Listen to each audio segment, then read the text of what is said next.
How's it going, everyone? Welcome back to the GSMC Chip Shot Football Podcast, brought to you by the GSMC Sports Network. I'm your host, Manny Maradiaga. Today is Thursday, July 18th, and on today's show, regarding some more topics around the NFL, there's a wide variety of things I wanted to get to on today's episode, starting off with more on the Dallas Cowboys. Charles Haley, the longtime Dallas Cowboy from the 1990s, Hall of Famer, spoke on the Dallas Cowboys situation with Dak Prescott, going in on how to solve that issue with Dak and also talking about Jerry Jones.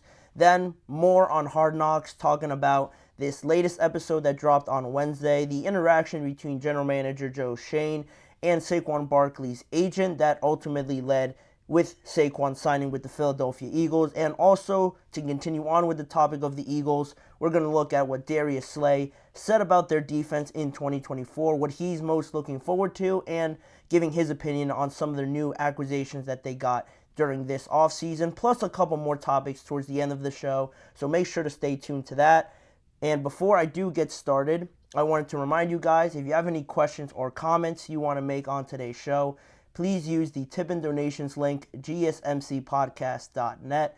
By using that link, your question or comment will pop up on my screen. I'll read it out loud and just carry the conversation maybe in a different direction with whatever you guys have to say. It's a massive help for the show and the network as well. So please, if you guys would use that with any comment or question, use the link, GSMCpodcast.net.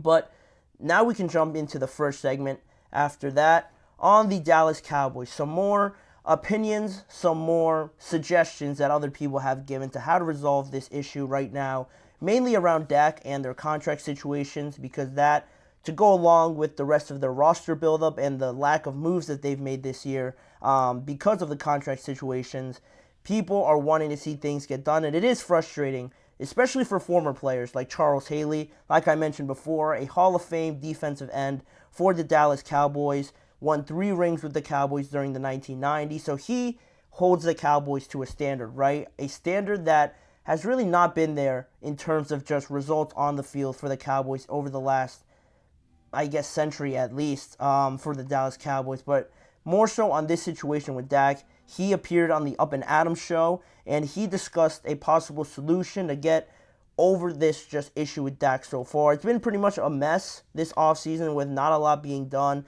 and Charles Haley brought up one point that I thought was interesting, as you guys see there. This is only one statement out of the 2 that he made that I thought were pretty interesting. He said, plain and simple, just trade Dak. Just put him up for the trade. Guess what? Every team in the league would be after him. Every team in the league. Dak is a winner. Dak is a great person, a great leader. I know him.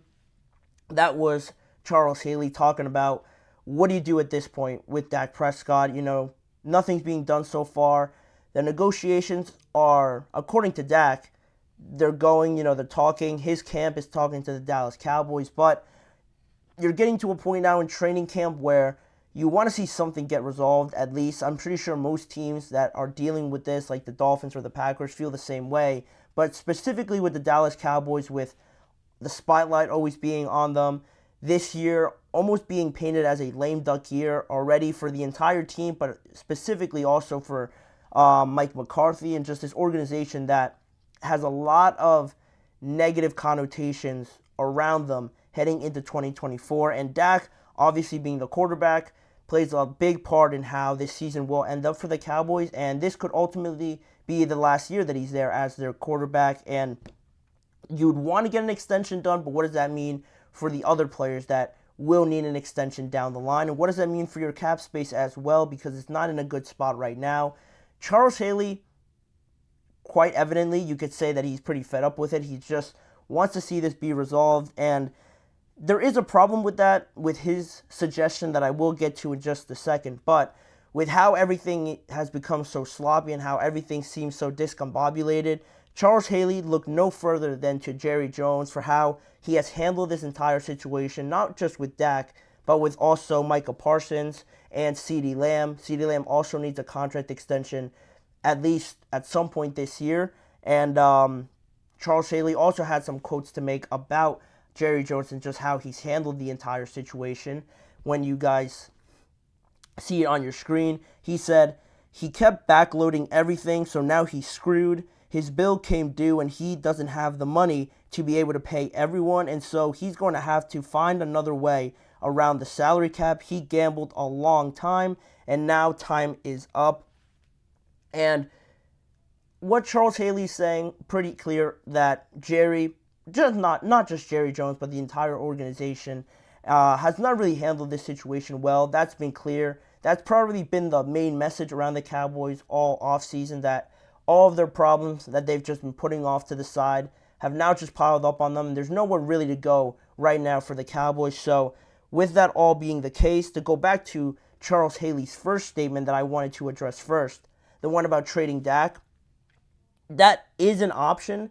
It is plausible. It's not like it's financially or contractually impossible. But with that being the case, you could trade Dak. But if you do trade Dak, what does that mean for this season, right? If you do trade Dak at some point during training camp or in a blockbuster, just shocking move before training camp starts next week for the Cowboys, you're almost just throwing this whole year away. Obviously, if you trade Dak, you're fully going in with Trey Lance, and like I mentioned, if it was already painted as a lame duck year, you're already pretty much announcing to everybody that you're going to be tanking this year, just based off of what we've seen from Trey Lance, which is hardly anything, and it's not his fault, just dealing with injuries and not really given an opportunity to afterwards. But with Dak, obviously you have the standard with Dak, and moving down to Trey Lance, it's not going to be the same thing. And then at that point, if you're going to throw the year away by trading Dak, you might as well just fire Mike McCarthy anyway, because you're really handicapping him and not giving him any sort of chance to prove himself on a contract year for him. I didn't think he was going to get extended when he did, or I didn't think he was going to keep his job when he did last offseason or last season after they lost to the Packers. But he has his one last year left, and ideally, in a great world, he would prove himself.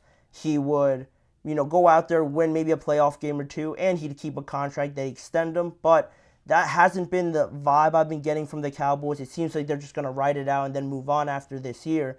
But if you trade Dak, you might as well just fire him at that point, because there's really no chance for him to stay, because you're taking away his quarterback. And all offseason that you've been participating with Dak, that's all just down the drain as well. So it isn't impossible, but you're just shredding everything that you've done up until this point. And then it's just time wasted as well. If you're going to trade him ultimately, then this whole offseason, when you could have traded him before, you've just been wasting time, because you still got to get to a contract extension with CeeDee Lamb. So on top of that, also, Dak has a no-trade clause on his contract. So if you do want to trade him somewhere, he has to get the final approval. He has to give his final approval to be traded, and then that becomes a whole nother situation if you guys don't agree on that. So yeah, it's possible, but it's probably the least likely thing that could happen right now. And then just moving on after that, with Dak and how this situation is just coming into fruition now, heading into camp, Dak has shown at least the good soldier, good student sort of attitude to just be present, still be there, showing that he truly wants to be a Dallas Cowboy. And he says the negotiations are ongoing, in comparison to CeeDee Lamb, who right now is the one next in line, because the Cowboys did state that Dak is the priority right now. So they're going to try and get an extension done with him first, based off of those comments. But if everything keeps moving at this pace, I think you got to ask yourself now, I've mentioned this before, whether or not you just, I don't like using the word give up on Dak just because he is a good quarterback. You don't give up on Dak technically, just based on who he is as a quarterback. But if it's really not coming to any sort of common ground, you're not finding any compromise, I think at this point, maybe start looking a little bit more, be a little bit more open to talking with CeeDee Lamb a little bit more in comparison to Dak. Maybe make CeeDee the priority right now, just based on everything based on all the signs you're getting right now. If nothing's moving on with Dak, you might as well try to kill two birds with one stone and try to at least communicate now more with CeeDee Lamb and get him to at least come close to an extension, more so than Dak at this point, because the money's obviously different, a larger range of cap space for quarterbacks, and Dak's probably going to get 50 to 55 million in that range. So it just doesn't work out for me. the main thing also, with CeeDee, he's the one holding out. Compared to Dak, Dak's showing up there, and you almost want to reward that with getting him that extension, but CeeDee's not showing up, and he's arguably your next most impactful player next to Dak. You can make an argument with him and Micah, but he just came off a ridiculous season, and you also want to reward him at the end of the day. But if you just keep pushing off the extension, it's not looking good for anybody at this point if you just keep holding out for the hope that you're going to extend Dak. But really right now, I just feel like they got to bite the bullet on Dak a little bit. Just realize that this year, maybe it's already run its course, that this is going to be the last year, and then try to work something out with CeeDee Lamb, and then if you do that, you have some room to work with before you have to get to Micah Parsons, and then you're only trying to get those two guys signed rather than Dak, because the fear with Dak, I know he's the quarterback, and he's only 31 or 30 years old right now, if my memory serves me right, but the biggest fear with Dak, and my biggest fear with paying guys, veteran quarterbacks, especially market price, the biggest fear with him is that his drop-off or his decline would come a lot sooner than you expect. And if you give him like a 3-year, 4-year deal or something like that, and his drop-off is just maybe next year at the earliest, then you've already invested so much money into him for his decline to probably come sooner, obviously, than CeeDee Lamb and Micah Parsons.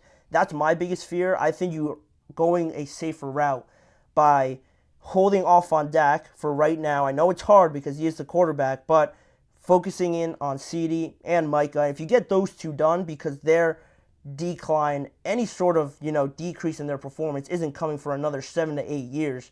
You get those guys done because you're more safe with them, knowing that they're going to perform for the next almost decade.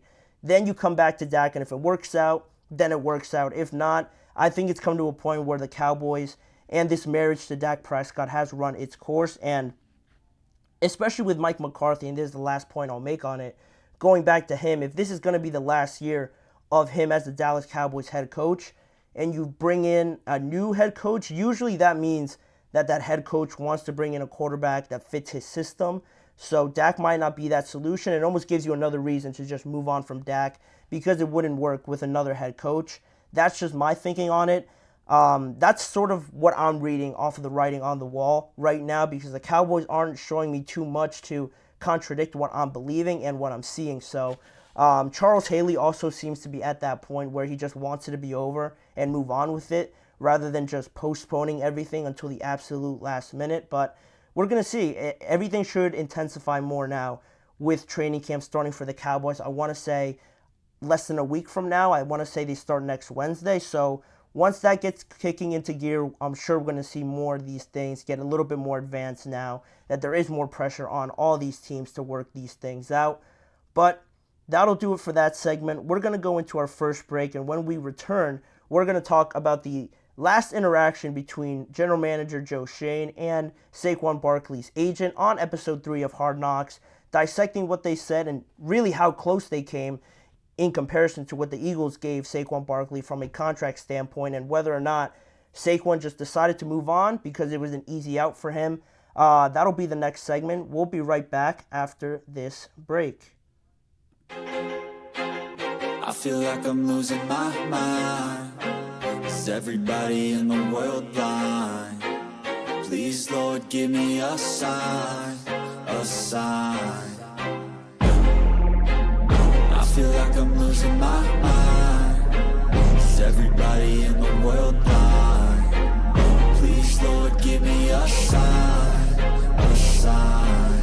I wanna be the greatest. Everybody on the fake shit. I look around and feel like everybody is the fakest. I make this every day and I'm impatient, hoping one day I blow up from the basement. Statement, the top is so vacant. I don't hear shit that I think is amazing. Waiting for my day when I'm playing sold out shows for 1,000 faces. Hey, give me that crown, get in my way and to be put down. It ain't your place, all this my town. If I want that shit, then I'll get it right now.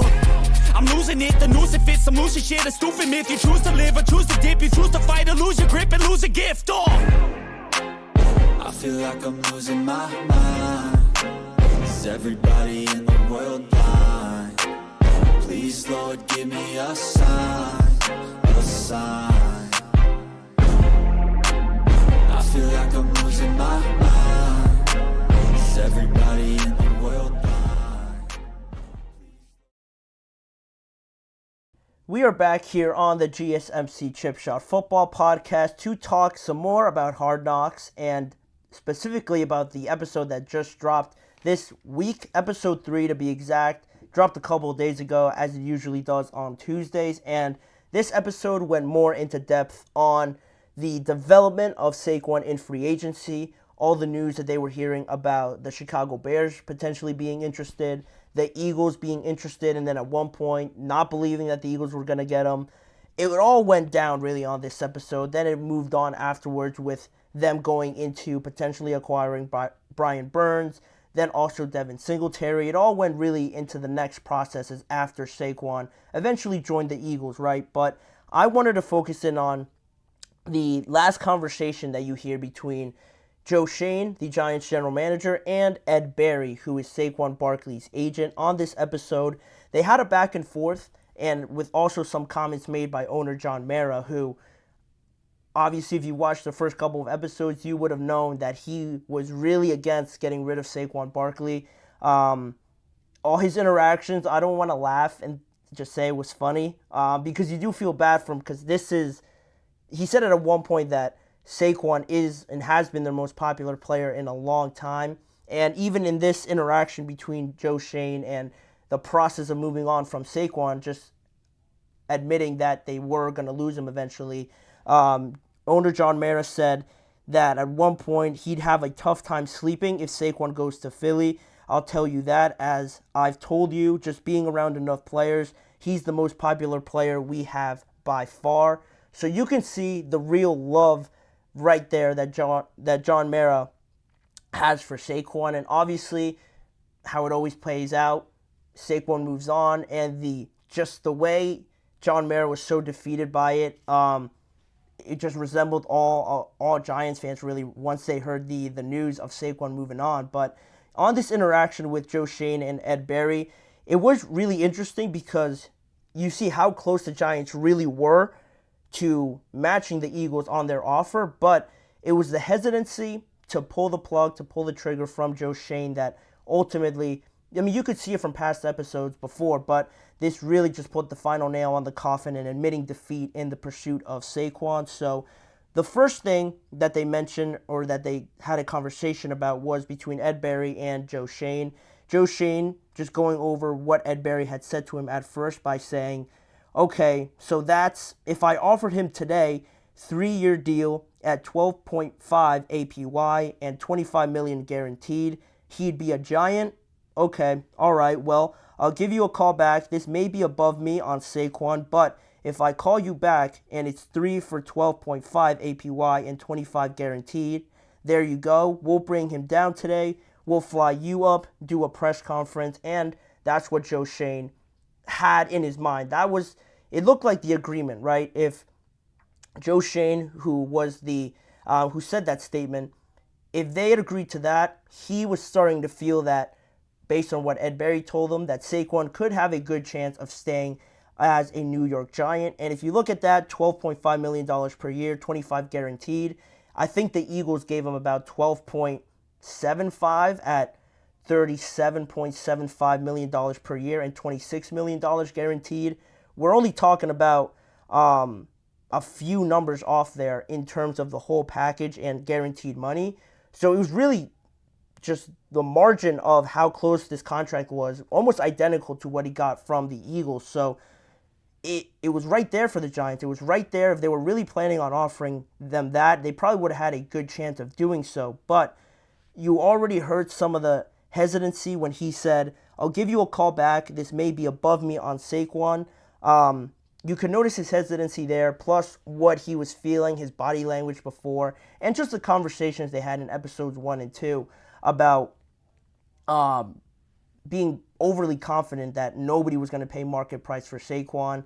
Then you have this interaction, and then the conversations also with John Mara talking about how you have to see what Daniel Jones has to at least, play out this year, give him a chance. And then with how that goes and now more of these actions leading into episode 3, the biggest takeaway that I got was that, Joe Schoen, with the responsibility that he has with this team, with the power that he holds with this team, making decisions like this, he was never really going to do it, right? He was never really, he never gave you any sign, any hint that, all right, maybe if I offer him this, let's just keep Saquon. You know, he's done so much for us, let's just keep him. He never really gave me that feeling. And this all just but confirmed it based on how close the money was to what the Eagles gave him eventually in free agency. Then they showed what John Mara said about Saquon being their most popular player by far. Then towards the end of that whole interaction, we finally get to probably the biggest point in the entire series of this Hard Knocks edition, where Ed Berry calls back to Joe Schoen to let him know that they have an offer present to them. He didn't tell them what team specifically offered them this price, but that they did have a better offer and that they were probably going to accept it at the end of the day if the Giants didn't do something about it. Joe Schoen, like you would have expected, just accepted it. You know, he didn't really say too much. He was just making sure that they got a better offer.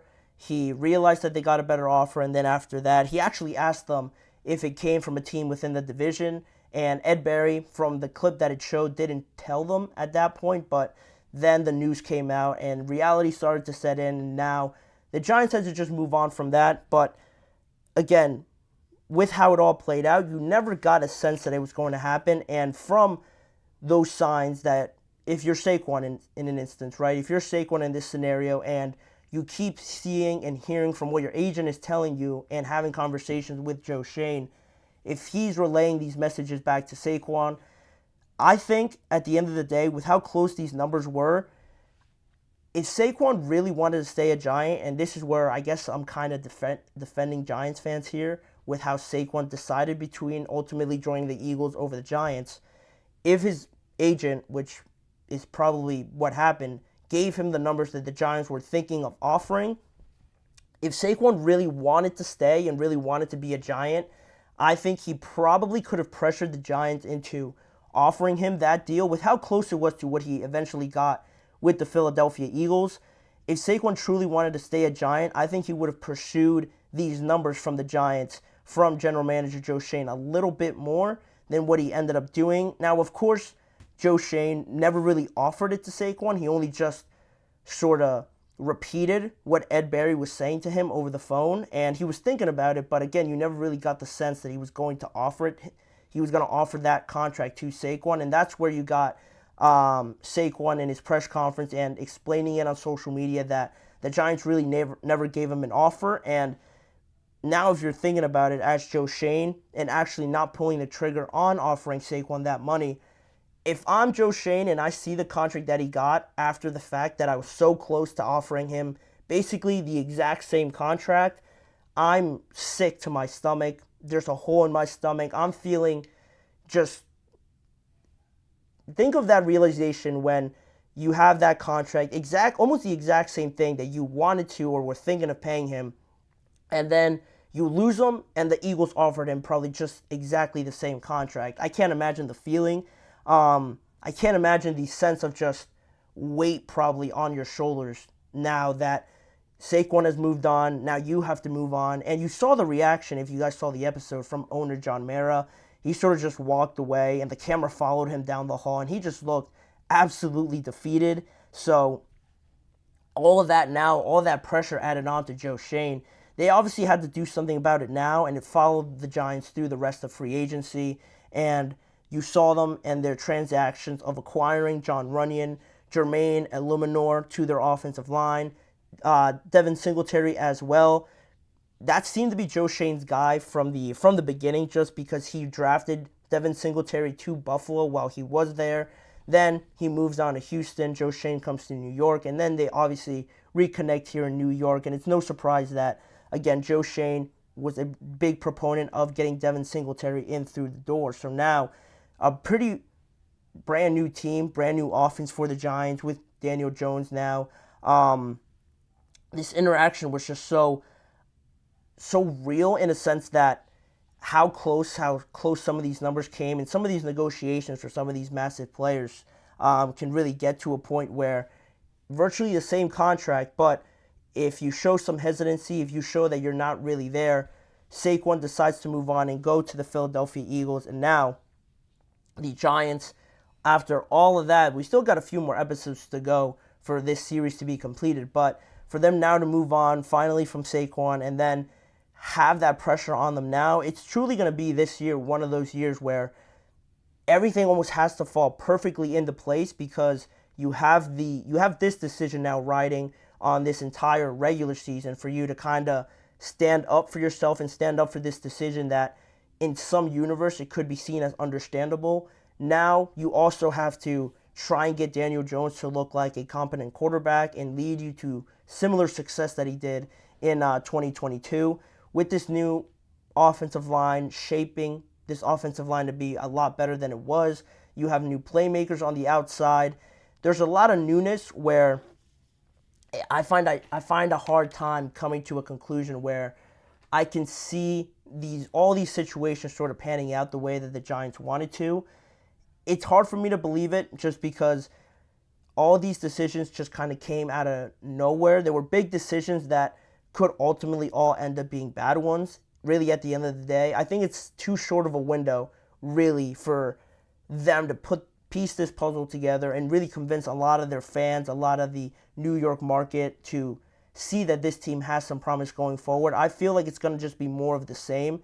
I feel like they just haven't done enough. And compared to the Eagles and even the Cowboys, I'm not high on the Cowboys, but the Giants don't give me much confidence either. So it should be more of the same. The Commanders got better as well. So if anything, the Giants could end up at third at best, if not last in the division. And then everyone's going to come back to these conversations, come back to these decisions on Joe Schoen and Brian Dable on how these could have really changed the course of where this team was going. You had something going here with Saquon, a generational talent, but you decided to move away from that and potentially take a couple steps back, which is not ideal, but we're just going to see how everything plays out in 2024. Again, these interactions, conversations you see behind the scenes on Hard Knocks are super fascinating, so I do recommend you guys going to check that out. But that'll be it on this segment and talking about the offensive side of the ball for the Philadelphia Eagles. After the break that is coming up, we're going to talk about the defensive side of the ball for the Eagles and what Darius Slay, their veteran cornerback, had to say on how he's excited and just reacted to some of his first impressions on some of their new acquisitions that they got in 2024. That is coming up in just a few seconds. You're listening to the GSMC Chip Shot Football Podcast. Looking for your daily fix of sports talk without having to pay for it? GSMC Sports Network is available on YouTube. Just search GSMC Sports Network. Get your fix of daily sports talk shows on YouTube, absolutely free. NFL, college football, NBA, MLB, MMA, UFC, fantasy football, and so much more. GSMC Sports Network has shows running all day long, with new sports shows starting every 2 hours. Just like on your favorite cable sports channel, except GSMC Sports Network is absolutely free. Just search GSMC Sports Network on YouTube to catch one of your new favorite shows, like the GSMC College Football Podcast, Chip Shot Football Podcast, Hoops and Heels Women's Sports Podcast, GSMC Basketball Podcast, and so many more. Check it out for yourself. GSMC Sports Network, now available on YouTube absolutely free. Search GSMC Sports Network on YouTube right now.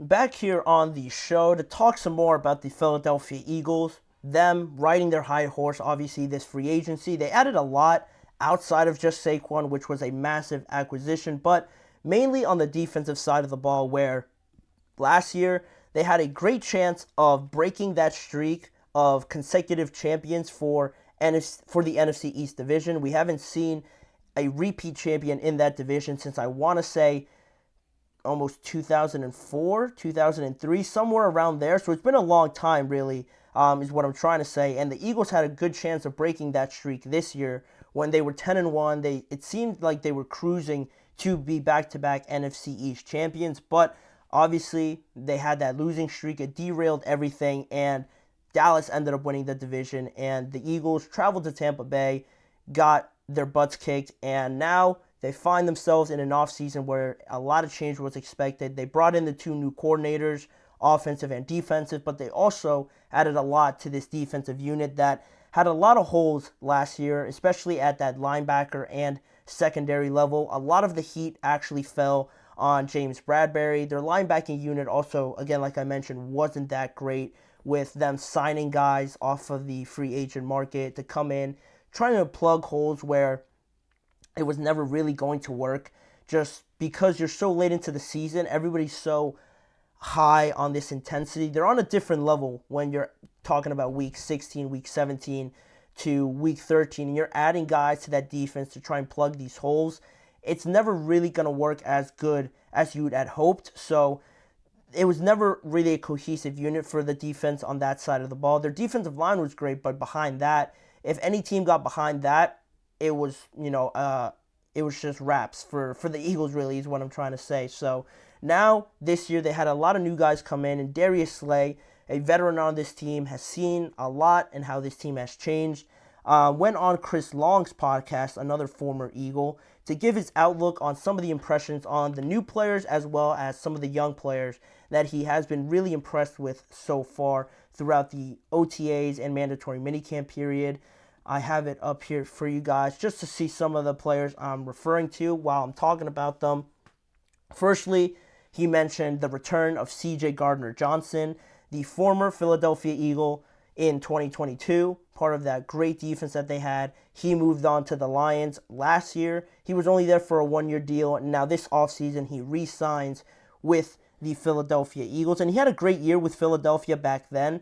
I want to say he was tied for the league lead in interceptions that year, and then he moved on to Detroit, and he made some pretty questionable comments about the Philadelphia fan base that wouldn't have him in the best of spirits with some of the fans. But now that he is back, he apologized for everything that he said to them. And now, Darius Slay, his comments on him, he said that they pretty much hashed everything out within the locker room, within the players, and just with the fans as well. He actually praised CJ's energy, most of all, with what he brought to this team, apart from having great ball skills and just being a good football player, like everybody can obviously see on the field.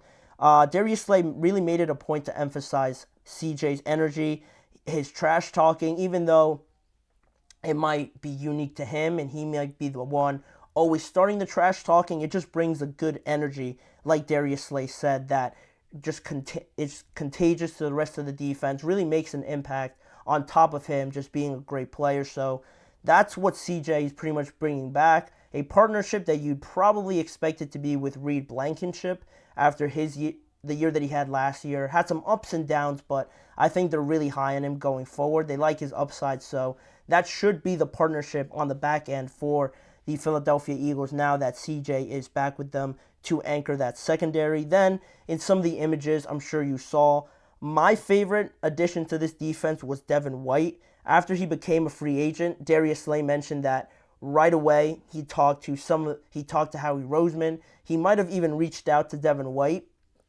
and to try and get his thoughts on what he was going to do in free agency, where his head was at.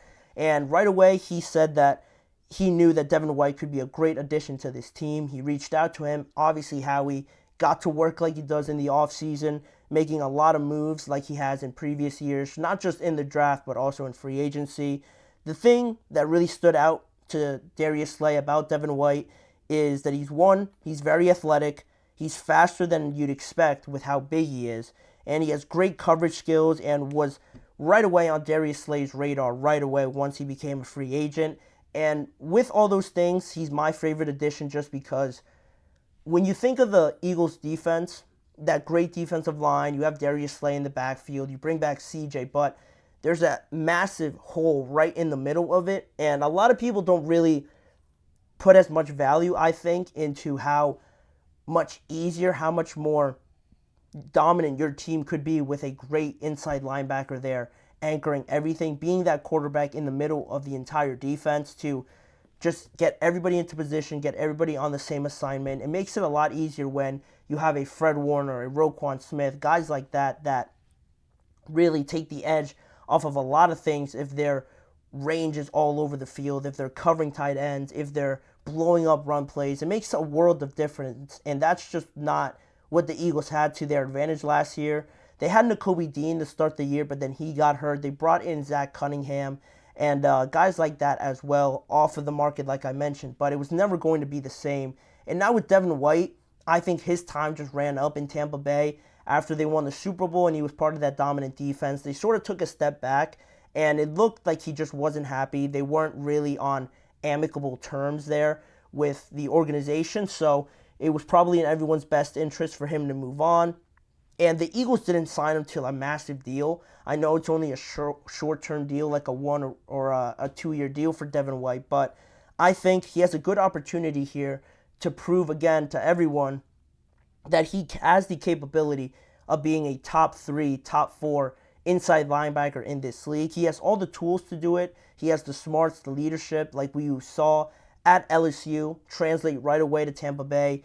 And now when the Eagles needed an inside linebacker, he's in a great spot to do that. So all those things wrapped into one. He was my favorite addition by far. I think he's going to do great there once the season starts in just about a month, almost 2 months now. So that should be exciting for the Eagles to have him in. I'm telling you, he's going to be very good for them this year. But then also, like you've seen in some of these pictures, some of the young players that Darius Slay touched upon on who he expects to have great years in 2024. We're going to start off with Jalen Carter. There you see him sacking Matthew Stafford. He had a great rookie year. I want to say surprising, but also really not, because he was one of the top players overall on the draft board last year, but there was that incident, off the field incident that had him drop a few spots, and people were wondering how far he was going to drop after that. The Eagles weren't going to think twice about it, even though their defensive line was already stacked. We're talking about Jalen Carter, who was being mentioned as a top 3, arguably the best player in the draft last year. So they had no second thoughts about it. They brought him in, and last year's rookie year was great. To start the year, he was super dominant like the Eagles were at 10-1, but then sort of hit that rookie wall, and it just didn't look as dominant in the second half of the year. They started losing games, and now he wants to build upon that, and Darius Slay has really just praised Jalen Carter for just being a different beast, as he says in the episode with Chris Long. Also, that just building off of last year, he saw right away how special he was. He has all the intangibles to be a great defensive player. Chris Long even said it. He mentioned that Jalen Carter could be arguably the Eagles' best defensive lineman ever in history. This is just after 1 year. So I think a lot of people got a glimpse of that. It's just now about building on that. And Darius Slay seems to be very confident about that for Jalen Carter. And I do as well. But again, everything has to work. Everything has to be a cohesive unit for Jalen to take that next step. And that's where the next young player comes into the conversation, where this offseason, there was a lot of additions to this defense, but also one of their major losses was Hassan Reddick. For how dominant he was in terms of just numbers, putting up sacks for them, he became a reliable producer of just pressuring the quarterback and making it easier for the rest of that defensive line as well.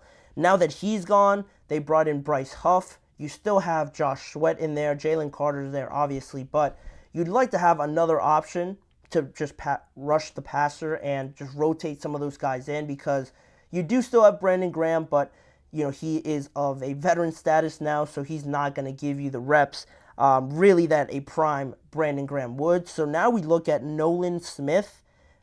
A lot of people probably wouldn't know that name unless you were a Philadelphia Eagles fan, but he was a 2023 first-round pick as well, drafted along with Jalen Carter, but people hardly saw him. Like I mentioned last year, he fell below in that depth chart behind Hassan, behind Josh Sweat, and behind all their pass rushers, because initially people out of the draft said that he was going to be more of a developmental player. He was going to need time to really adapt to the NFL, and that's exactly what the first year was for him. Hardly played, like I mentioned, but now it looks like the Philadelphia Eagles are going to need him now more than ever, just basically on the basis that their depth isn't great right now on the edge pressure guys right now, because you have Bryce Huff, who had a great year last year for the Jets, but he really didn't play as many snaps as the outside defensive ends, outside pass rushers do for the Philadelphia Eagles. I want to say Hassan and Josh, in terms of their reps that they played, almost doubled that of Bryce Huff. So how much is he going to be able to withstand before he needs a sub or he needs a break? That's where Nolan Smith comes in. Darius Slay, on the topic of Nolan Smith, said that he was looking a lot different this year, just coming in with a different mindset. In practice, he's already started to show out and become a record, basically, on the defensive end position. And Slay has praised that. He's liked how he's practiced so far, and he even went as far as to say that this year is going to be a monster year for Nolan Smith. And that's a lot of pressure. That's a lot of praise for Nolan Smith. I haven't seen too much on him. He has the size and the speed that you would like, but I think when it comes to games, I'm a guy that likes to see it at least once. Show me it at least a couple times in the game before I really can buy into it. That uncertainty factor is the only thing holding me back from really believing Darius Slay. But overall, I think they've done a pretty good job of addressing a lot of their needs. Have they done enough to correct this defense fully? I don't think fully they've done that yet, because James Bradbury does scare me a little bit. Is he penciled in to be the starter right now? Probably, but they did draft Quinyon Mitchell, Cooper DeJean, which I think are going to be great players for them. But again, are they going to be starters right away and be efficient starters right away is the main question. So if that plays out, obviously you can't tell. We have to go through training camp and everything like that. But I would have liked to have seen him maybe add another pass rusher or another inside linebacker, because outside of Devin White, Nakobe Dean has struggled with injuries, and then after that, I quite frankly don't know who they have at that position. So to say that they fully have done it, have they done enough? I don't think so. They're missing one or two pieces, but it's just overall definitely in a better spot than it was a few months ago. So that's really, it's more positive than negative for the Philadelphia Eagles. They've done a good job, because I do think they do realize that this year, with the addition of Saquon, getting him in, they have to do whatever it takes to get back to the Super Bowl. And with this team that they're building, they're giving themselves a great shot, but a few more pieces that they add here and there, I think will go a long way in terms of depth when you get to week 15 through 17, where you really need it heading into the playoffs. But that's just me. I might be nitpicking a little bit, but overall, they've done a decent job at it. I'll give them some of the credit there.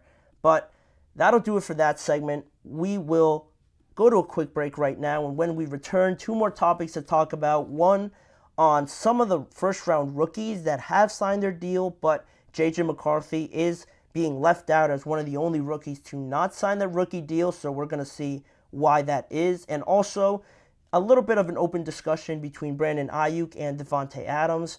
Who is most likely to get traded this offseason, and who, if they do get traded, is likely to make the bigger impact on the team that they are traded to? Those two topics are coming up right after this. Don't go anywhere.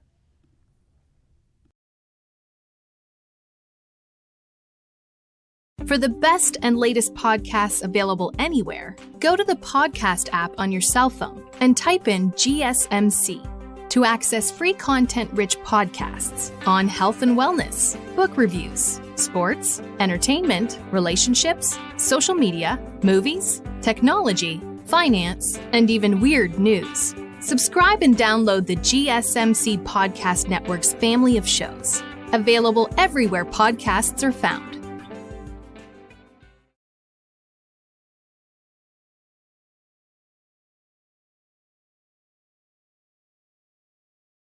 We are back here now on the show to talk about some rookie first-round picks that are starting training camp this week, basically this week, with the Chicago Bears having their rookies report back on Tuesday.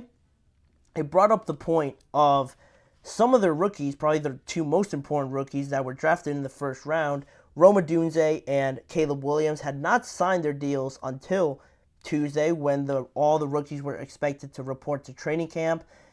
Those two, along with J.J. McCarthy, Dallas Turner for Minnesota, and Amarius Mims for the Cincinnati Bengals, remained as the only first-round picks to have not signed their rookie contracts. But we were sort of all waiting for this to eventually happen, with training camp basically already here. You'd want to have these guys out there, obviously, for how much stock you use to get them, especially the Bears and the Vikings having 2 first-round picks. You don't want to get into a situation where he shows up or he doesn't show up because of contract situations. These rookies need as much time as possible to get acclimated.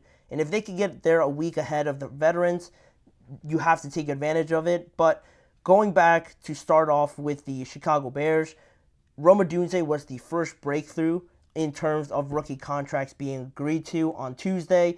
Rome agreed to a fully guaranteed 4-year, $22.7 million contract, $13.3 million signing bonus, and he signed on the day that the Bears rookies were supposed to report, so leaving it there till the last minute, but really no issues there. Luckily for the Bears, they got that done, and then that happened in the morning. Then in the afternoon, you had Caleb Williams agree to his rookie deal during the evening on Tuesday as well, a fully guaranteed 4-year, $39 million deal for the first overall pick in this year's draft. He's getting $25.5 million as a signing bonus, and now the entire rookie class for the Chicago Bears is officially under contract, and they can calmly move into training camp now with their franchise quarterback and hopefully one of their franchise receivers on their roster fully on their contract, which is great for them. And on the topic here of Caleb Williams, just a second before I move on to JJ, he doesn't actually have an agent, so that on top of the fact that, first overall pick, you're probably going to make the most money out of everybody that's on a rookie contract from the draft. That was already going to take a long time, but the fact that he didn't have an agent, I think, probably elongated these negotiations as well. But they finally got it done. We can move past that and move on to J.J. McCarthy now, who remains the only first-round quarterback to not be on his rookie contract so far. He remains one of the most important picks, probably, in the entire draft to still not sign. Minnesota's camp for the rookies begins on July 21st, which is this upcoming Sunday. So there is a bit of time now, but we are counting down now. We're in the week where all these teams are starting up, and we haven't seen too many signs that this is kind of close to being done. I expect it to be done, but right now the signs aren't really showing that, because according to some sources close to this issue and close to Minnesota that they reported on Tuesday, how the Vikings really haven't engaged a lot about a rookie contract with J.J. McCarthy thus far, and that already is a little fishy. That already is a little odd and unusual, because if we're talking about this past Tuesday, and the rookies are supposed to report a week from when this was reported, and you haven't engaged with J.J. McCarthy thus far, I'm a little bit worried. I'm a little bit starting to panic if I'm a Minnesota Vikings fan, because, again, I don't want any distractions. I don't want anything standing in the way of this rookie, who is probably going to be our franchise quarterback, having anything to do with just negotiation talks, holding it up, just keeping him from the football field, trying to get more reps as possible, because he's not going to run with the first team. He's going to run with the scouts, with the second team offense to start. So I need as many reps as possible. He's not going to get that many already. So if he's missing time because of contract deals and contract negotiations, I'm a little bit flustered by that. So that the word engaged was used by the article that I read on NBC Sports. But to go along with that belief and that report, some believe that the reason that is that they haven't engaged too much with J.J. McCarthy is because they were waiting to see what Caleb's deal was going to look like, to get a better understanding and a better sense of what to offer JJ, what would be fair in their estimation, comparing it to Caleb Williams' contract. And like I mentioned, the fact that Caleb doesn't have an agent now sort of circles back here to this situation, because that already is going to take a lot longer when you're negotiating with Caleb and his camp, the people that are close to him. Not technically an agent, so you're already outside of the realm of what you're usually used to with not normal rookies, but with the typical rookie that comes in with an agent. Caleb decided to go another way. No problem with that, but it just takes a longer time, and that's probably where you get a little bit of this pushback when you're talking about JJ, and if the Vikings were waiting to see how that deal was played out.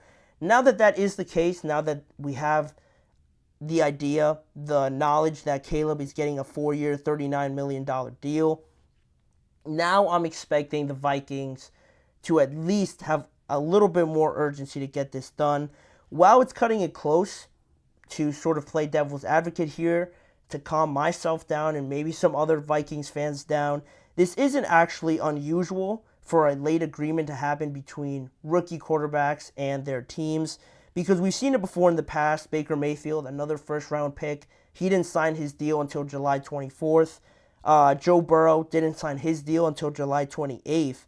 And Cam Newton waited almost until the end of July to sign his deal on July 29th. So right now, yeah, it's not unusual for this to happen, but I think it is a positive right now to back up this point that JJ and anybody around the Minnesota Vikings, no one's given any inclination that JJ is probably going to hold out, that he's, upset by not getting a rookie contract.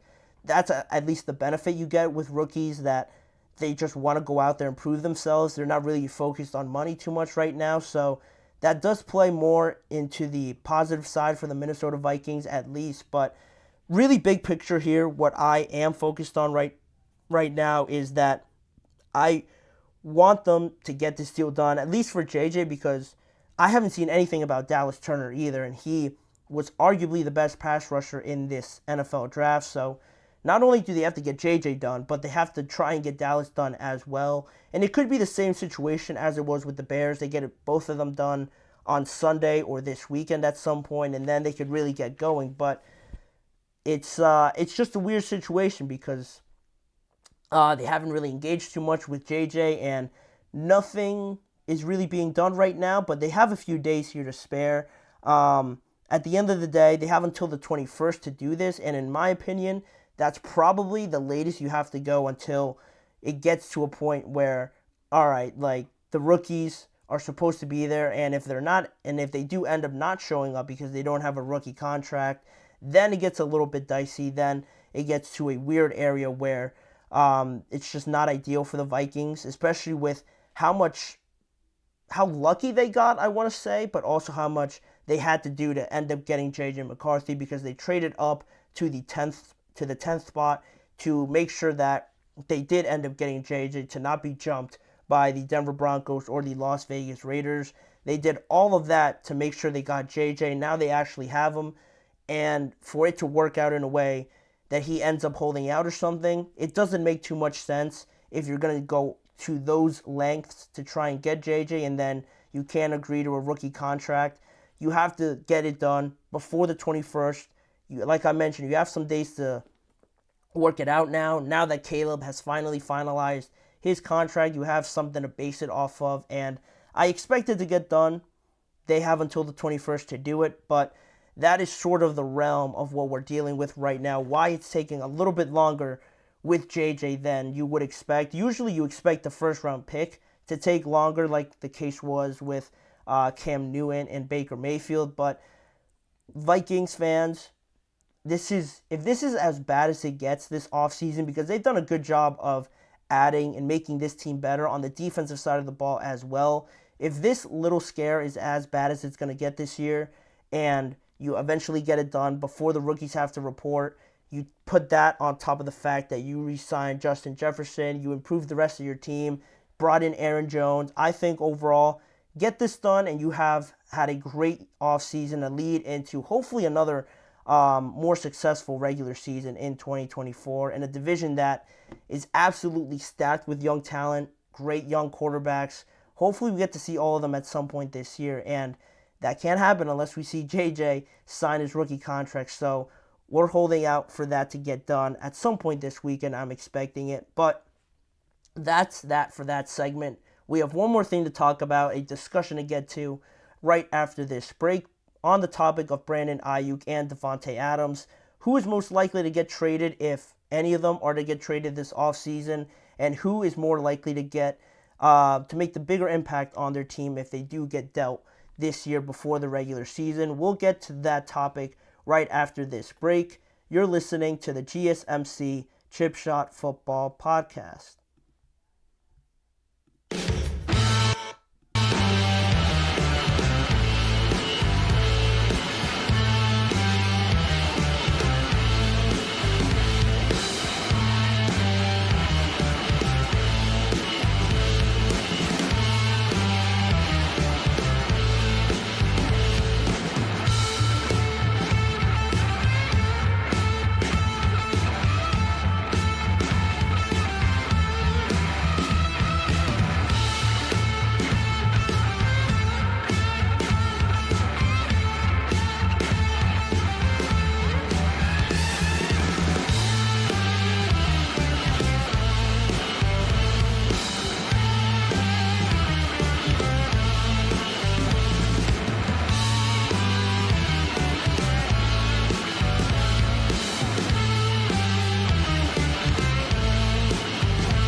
Thank you for joining me here on the last segment of this show to talk about the two most controversial topics on wide receivers now heading into training camp that I'm sure are going to dominate the headlines in training camp as well.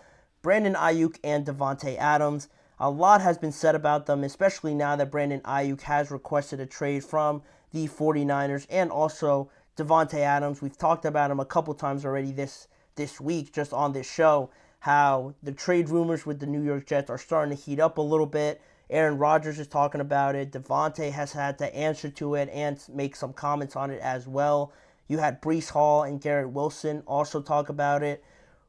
Now we're entering into a realm where I think a lot of people are thinking that at least one of these deals is going to get done. I hope that one of them gets done. I think would throw a lot of uncertainty, a big wrench in everything that is going on in this offseason. But right now, they've been the main talk about the trades and anything that's going on this offseason in regards to wide receivers. And to break it down a little bit, Davante Adams, just as a reminder, is entering the third year of his 5-year, $141 million deal that he signed back in 2022. So he still has a long time to go before that contract is even up. And with Brandon Ayuk, he will be playing in 2024 under that 5th-year option year, while also being eligible for a franchise tag next offseason. So he really has 2 more years, technically, if the 49ers want to apply that tag, where he can and should be on the 49ers if they really don't want to move on from him as well. So those are just some of the hurdles that surround this case with both of them.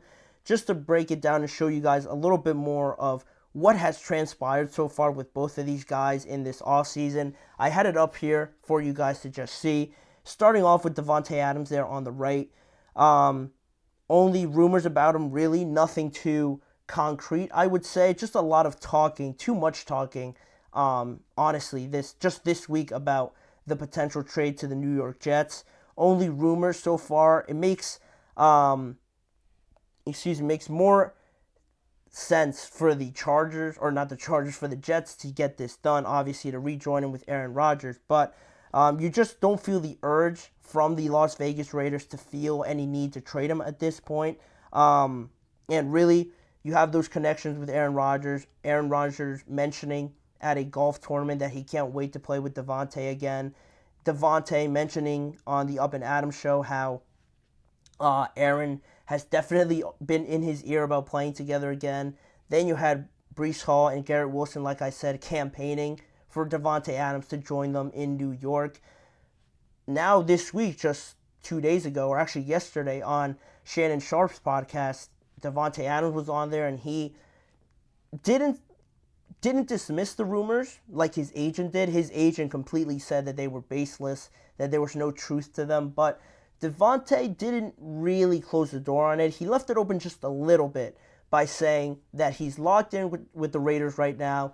He's focusing in 100% with them going forward, and that he feels good about them. And the only way that anything could ever happen would be that if the Raiders didn't feel, as good with him being on the team, if they had a change of heart and maybe started feeling that Davante on the Raiders wasn't going to do them any good. I don't know why they'd ever think that, but that was really the only way Davante would really start thinking about an alternative to the Las Vegas Raiders. He mentioned that on Shannon Sharp's podcast yesterday, and now also the New York Jets have already, done a lot this offseason. To even think about getting Davante Adams, I think would take a lot. And I don't know if they have really the capital to go out and offer them a bunch of first-round picks, a couple of first-round picks, maybe another player going the other way. It just seems like a lot to work out right now, where everybody's gearing up for the training camp and where everything is starting to get finalized. To try and even think about getting Davante on your team is going to take a lot for them to give up, and I'm not sure they're doing that right now. I'm not sure they're built to just trade away a lot of their assets, where in the next 2 to 3 years, they're expecting a lot of success. And then after that, if you've given up your future to the Las Vegas Raiders, you could find yourself in a very bad spot. If Brandon Ayuk, I think this one's a little bit just above the midway point of happening. I think this one's a little bit more likely to happen if a trade were to happen to get Brandon Ayuk off of the 49ers. He requested an official trade, a trade request a couple of days ago. His feelings about staying could be changing just based on the fact that he requested that trade, because before he said that ideally he would want to be a 49er, but now you get the sense that he is thinking about elsewhere now with the negotiations not really moving on anywhere positive for both sides. You get that sense that he's starting to think more away from the 49ers than with them. And he's already seen his teammates get contract extensions like Christian McCaffrey, Juwan Jennings. You've seen all the cryptic messages on social media, hanging out with Jaden Daniels and stuff like that. It doesn't really scream that they're going to agree to a contract anytime soon. And with them already agreeing to those other contracts with Christian and Juwan Jennings, it gives a sense that he's not the priority, at least in my mind, just because, again, if you would have gotten it done, if you really feel like you want to get this done, I think it would have already been done, quite honestly. But there's obviously a disconnect there between what Brandon wants and what the 49ers value him at overall in the wide receiver market. And then you still have next offseason to plan ahead to, obviously, with Brock Purdy's contract negotiations coming up, Diamador Lenore, Debo as well. He's entering the final year of his contract. So you pile all that on top of Brandon Ayuk. This one, to answer the question, I think rounds out to me that Brandon Ayuk's trade potentially could be more likely than Davante Adams at this point, just because I think we're seeing more of a push now from Brandon away from the 49ers than we are with Davante. Davante hasn't 100% shut it down, but I think Brandon requesting that trade really showed to me that the idea of moving on from the 49ers is starting to creep into his head a little bit more. I'm sure the conversation has been brought up with Jaden Daniels, so the fact that he's there with Washington, the connection to Adam Peters there, to the organization of the 49ers, it's screaming that the Commanders are probably the favorite right now, and that Brandon Ayuk, to me, is more likely to be traded if one of them were to get traded this offseason. But the 49ers have expressed their feelings that they're really not looking to trade him at all, nor do they have to, really, because this isn't like the NBA where a player, if you request a trade or he requests that he just wants to move on, it usually ends up happening. But in the NFL, especially with Brandon Ayuk, like I mentioned, he is on the fifth-year option, and he could end up getting tagged next year. So really has a long time before any sort of leverage or power is really put into his hands, just based on the contract and everything like that. So if I had to pick one, it would probably be Brandon, just because he's already requested a trade, and all the off-the-field activity as well goes a long way, really, in my book. I look a lot into that when I'm analyzing these trades. But in terms of impact, I think it depends. For Brandon Ayuk, he'd have more of an impact, I believe, on the Steelers if that were to happen, or on Washington, than he would, say, on a team like New England, because New England is in a very different spot right now. They're really at the early stages of building a competitive team. New head coach, new rookie quarterback, maybe at some point this year. If Brandon were to go there, yes, he would be their number one option, but impact in terms of getting the furthest and really helping this team be a good team, I don't think just adding Brandon Ayuk to this team makes the New England Patriots any sort of a contender. So if he went to Washington or if he went to Pittsburgh, then he would probably make a bigger impact than Davante Adams would, honestly, I believe. Because if Davante goes to New York, in my mind, I think the Jets have to address other spots than receiver, because they're pretty much set there. I don't understand too much of the fuss of trying to get Davante, as if they don't have Garrett Wilson or Mike Williams on their team already. Yeah, you have injury questions with Mike Williams, but it's not like, again, this offense is going to be awful just because Mike can't maybe stay healthy for the majority of the year. He's coming off of a bad injury, but to have Davante and wanting him so urgently, it doesn't make too much sense to me. Obviously, he's a great player. You'd want him on your team, but I think to get the best out of this unit, to get the best out of the Jets going further and making a real impact, if Davante Adams goes there, not too much of an impact to me compared to Brandon Ayuk. If he went to the Commanders right away, a 1A, 1B situation with Terry. Having both of them to help out Jaden Daniels would make the Washington Commanders a lot better. Same thing with Pittsburgh, having new quarterbacks in there to complement George Pickens and either one of them with Najee, with Pat Freiermuth. That's where you get a more balanced team, where the Jets, I think, are needing some help in some other areas before they get a luxury addition like Devontae Adams. But that's just me. That's how I'm feeling about the situation. Both of them could not be traded, and that would stink because they would really take away from the excitement this offseason. So I hope one of them does and brings some more action and some more drama to this offseason, as if we needed any more. But I would love to see that. I would like one of them to be traded. Ideally, Brandon Ayuk to the Steelers in my perfect world, but we shall see how both of those situations play out. But that'll do it. That'll wrap it up for today's show. Thank you guys for tuning in to the GSMC Chip Shot Football Podcast, brought to you by the GSMC Sports Network. Please remember to like, follow, and subscribe to the show, and also following the network on all forms of social media. If you want to check out more of this show, check out both YouTube channels, the GSMC Podcast Network channel and the GSMC Sports Network channel on YouTube, for a lot more variety of ways to watch these topics on the NFL. And as a final reminder, tune in every weekday at 6:30 p.m. Eastern Time for more discussions and NFL conversations with me, Manny Maradiaga, as your host. Thank you guys again for joining me, and I hope to see you guys back here to close out the week on Friday.